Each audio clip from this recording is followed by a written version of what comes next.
And on Tuesdays, Dustin Rivest joins me, the digital dynamic. He, of course, appinnovators.com, the website. Dustin, good to see you. How are you? Good to see you. You doing all right? I'm doing very well. How about you? I'll be better if you can tell me what's cool with televisions these days, because everyone wants to buy. I mean, is there anything other than flat screens being sold anymore? Man, I haven't seen one at Best Buy in a long time that's not pretty flat.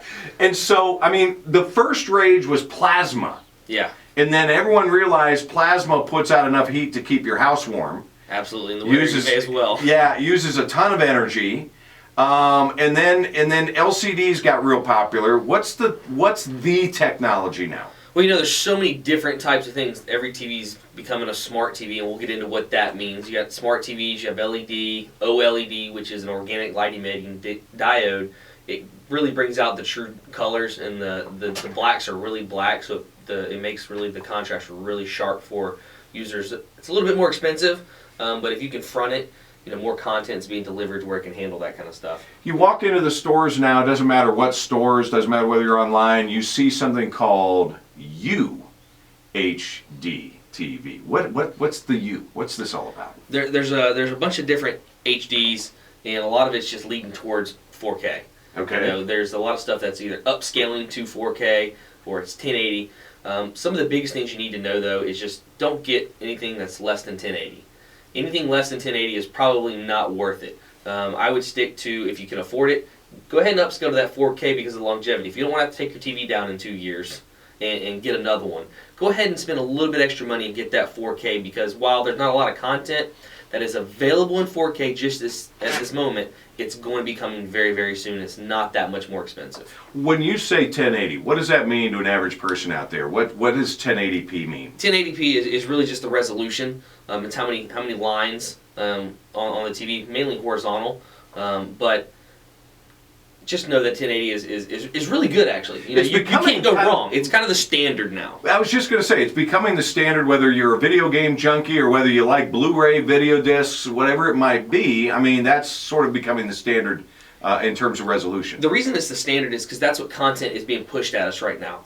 Most content is either in 760 or 1080p or 1080i, but mostly 1080p, and with certain upgrades you can get to that 4K and you can upscale that resolution.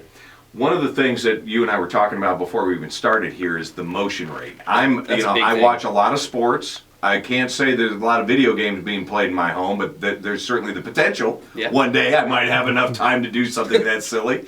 But the bottom line is motion rate, and I find that the TV's standard right now is a 120 motion rate. I'm a snob though. I want 240. How hard is that to find? It is kind of hard to find, but what's even harder to find is getting the Comcast and DirecTVs to actually push that refresh rate. Of course, there's some upscaling that can be done, but in everybody listening, what we're talking about is when you're looking at a football flying through the air, does it look blurry? Or if you're watching a hockey game, does the hockey puck look blurry when it's moving? If it's looking blurry, you're probably at 120 or less with the refresh rate. If you can see that spiral, on a perfect spiral, going down the field, and you can see those lines turning on that football, that's when you know you have a really high refresh rate. And that means that they're, at this point in time, because you say the content's not quite up to the technology yet, yep. It's coming, but at this point, then you're dealing with upscaling, where they're basically converting it for you. Yeah, and there's different ways that they do that, but keep in mind that the refresh rate is how often that screen changes within 1 second. So obviously the higher the refresh rate, the more pictures you're seeing every second is going to make that image clearer. So is plasma dead? Plasma's gone. Done. Yeah, I mean, you got to worry. What about 3D TV?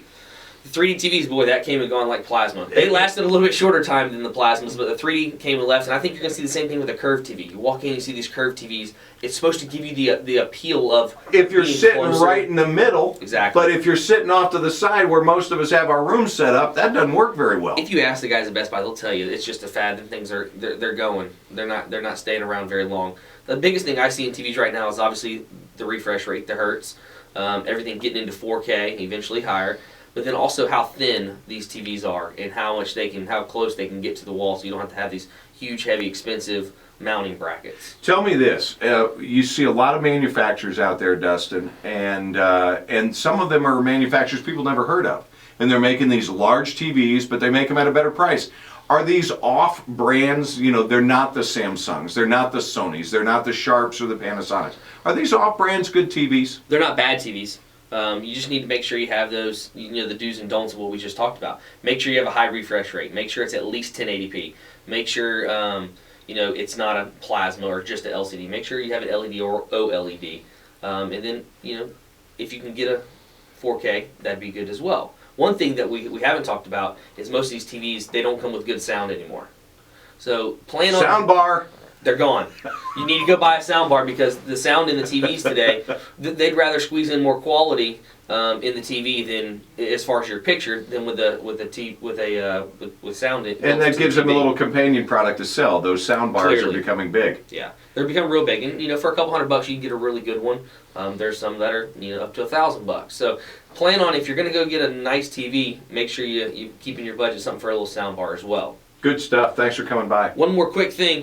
We have the Taltech Expo, which is tomorrow at the Turnbull Center. Okay. If everybody listening for technology reasons, they want to see what's going on in Tallahassee in this community about technology, the Taltech Expo is tomorrow at the Turnbull Center from 7 a.m. to about 4. There'll be a bunch of exhibitors, a bunch of different technology companies there. Any cost for entry? I think students are free. Okay. I think the community is $55 or $75 for the full day, but there's a lot of great guest speakers. I'll be speaking. There's a lot of different people in this technology world that's going to be there tomorrow. Nice. Good stuff. Thanks for coming by. All right, good to see you, bud. We got you for nothing. There you go. Dustin Rivest with us this morning. AppInnovators.com is the website. 31 minutes past. Let's do news. It's the morning show on 100.7 FM WFLA.